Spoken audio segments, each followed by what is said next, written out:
when you take a step back, the countries with the strong domestic structural drivers, India and Indonesia, are they the ones that you want to favour, given the tariff risk on the horizon? For the moment, yes, that's exactly right. You want to have a strong domestic story. You want to have less of a trade exposure because, of course, we expect a lot of volatility on the external front. We don't know exactly where the tariffs land.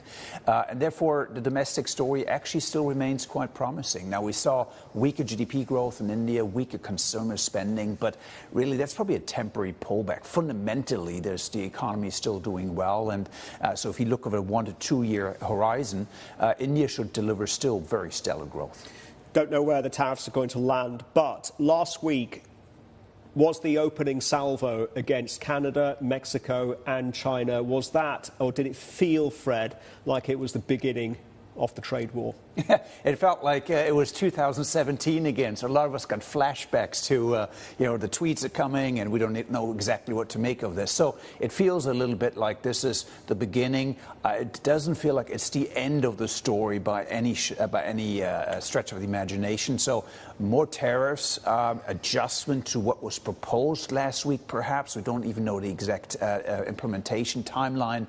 We don't know what other economies might be affected as well. So there's a lot yet to process in the coming quarters, and 2025, hold on to your hats. Mandy has a question, Fred.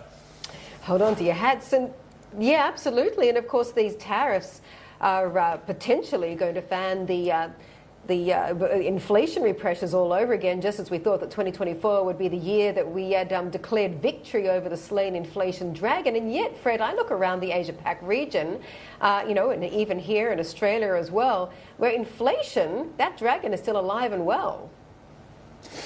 It is still sticky in quite a few developed markets in particular. You mentioned Australia, for example.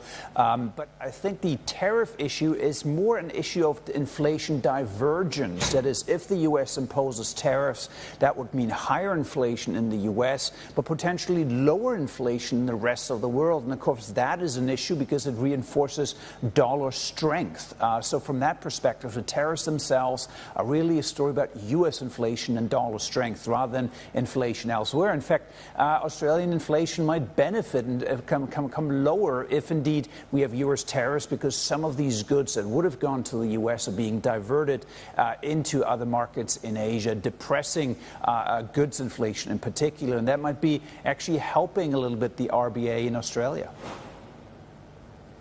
We certainly hope so. Everybody's been hanging out for that first rate cut, which seems to be pushed out further and further, right? But what does it mean for inflation in Japan? And I guess the next question is, if I may do a double barrel here, is where does it leave the BOJ?